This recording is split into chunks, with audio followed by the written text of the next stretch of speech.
In the summer of 2019, the crimes of Camp McLeod and Bryer Schmegelsky put the entire country of Canada on edge. In an early 90s Dodge Ram 250 with a camper borrowed from McLeod's grandmother, the two friends left Port Alberni to head up to Whitehorse in pursuit of work. Or at least that's what the family believed. Little did they know that the actual plan was much more sinister than that. Using McLeod's possession and acquisition license, they went to a Cabela's in Nanaimo and purchased one SKS semi-automatic rifle and a box of 20 rounds of Winchester ammunition. The plan was now in place. Now to find a victim.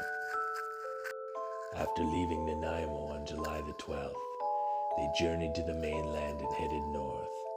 July 14th, they were spotted in central British Columbia in the town of Chetwynd, and 7 hours later arrived in Fort Nelson where they filled up for gas. They were about to implement their horrible plan. In the very early hours of July 15th, around 1 a.m., the pair happened upon a van pulled over on the side of the road that was owned and driven by Lucas Fowler and Chynna Deese. The pair took advantage of this situation and decided that this was going to be their victim. Deese and Fowler were taken from the van into the ditch off the side of the road where they were murdered in cold blood. Surveillance footage from the Leonard Hot Springs Lodge showed the truck camper driving northbound at about 1:50 a.m. after they had completed their heinous deed. The pair continued on their journey north on the Alaska Highway. Roughly 150 kilometers from Leonard Hot Springs, they were spotted at a gas station in Watson Lake at 3:25 a.m. At 7:19 a.m., police were notified of two deceased bodies found near Leonard Hot Springs. Those bodies were of Fowler and Deese. The pair continued on their journey on the Alaska Highway up to Whitehorse. On July the 15th at about 4 p.m., they were spotted at a gas station. Spotted again 2 days later at Porter Creek around 6:17. The pair had decided that they could no longer continue to drive in the truck and camper, so they abandoned it and set it on fire 200 kilometers south of Jade City. In what appears to be a crime of opportunity, they murdered Leonard Dyck and stole his silver 2011 RAV4 and all of his belongings. The body of Dyck was found approximately 2 kilometers from where the burnt-out truck and camper were left. This was now going to be the pair's new getaway vehicle. At this point in time, there were no suspects in the Deese and Fowler murder. The pair were several steps ahead of authorities at this point, and getting a head start and making their break for it was part of their plan.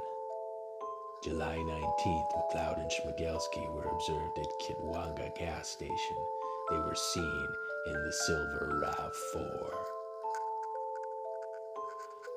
On July 19th at 4:47, McLeod and Schmegelsky purchased a crowbar and electrical tape at a Vanderhoof BC hardware store. The electrical tape, it is believed, was used to put racing stripes on the RAV4 so that it would be disguised. The pair continued on their journey east, and on July the 20th at 5:34 in the p.m., they were observed getting gas in Fairview, Alberta.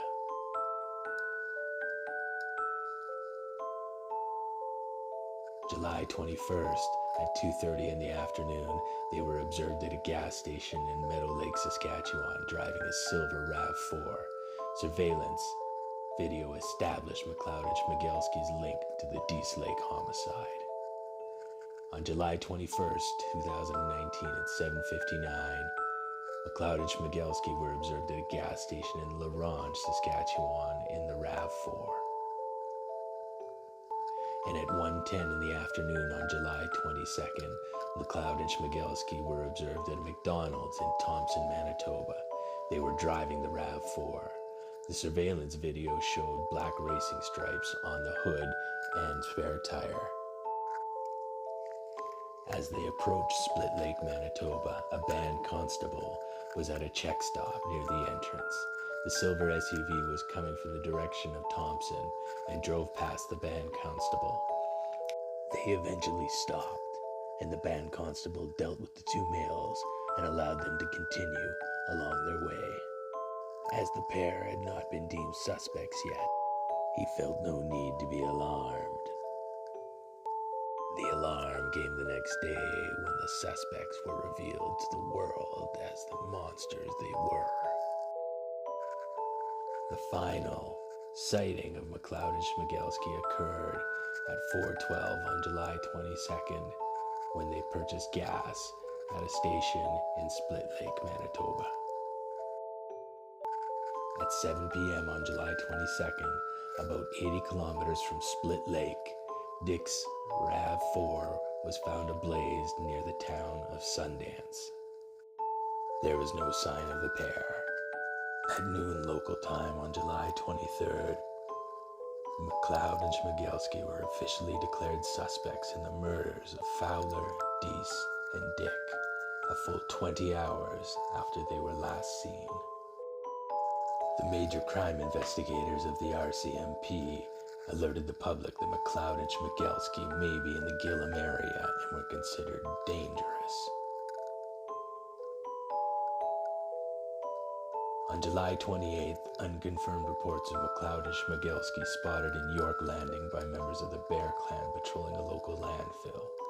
They reportedly retreated into the bush when discovered. Access to York Landing from Sundance would be via ferry or some combination of rail and walking through difficult terrain. As we know now, this just does not fit the timeline. On July 29th, 2019, police located several items belonging to the suspects in the Sundance area, including hundreds of rounds of ammunition and a number of scenes. This led investigators to focus more attention on finding evidence in this area. On August 1st, McLeod's backpack was located containing a full box of ammunition, McLeod's wallet and his identification and clothing. On August 2nd, 2019, a local river guide found a blue sleeping bag tangled in willows along the Nelson River. Police located a damaged boat. Locals reported that the boat was wrecked from previous year's ice. Seems that it was unrelated to the case. An underwater search was conducted where the boat was found. The search did not uncover any additional items linked to the suspects. The search continued for 3 more days until on August 7th, 2019, the police located 2 deceased bodies approximately 8 kilometers away from the burnt RAV4. Police also seized 2 SKS semi-automatic rifles, as well as 2 spent cartridges. These rifles were examined by the firearms lab and were determined to be the same gun used in the Fort Nelson and Deese Lake homicides. The RCMP believed McLeod shot Schmegelsky before shooting himself. Police recovered Leonard Dyck's digital camera where the bodies of McLeod and Schmegelsky were located. The camera contained 6 videos and 3 still images. McLeod and Schmegelsky took responsibility for all 3 murders. They also described their intent to commit suicide and their wish to be cremated. The videos did not contain any information as to motive, leaving the entire world to speculate why these young men would do such a heinous thing. McLeod and Schmegelsky came up with a plan. In over 10 days and 7,500 kilometers, they murdered 3 people and killed themselves. But why? No one may ever know the answer to the most important question.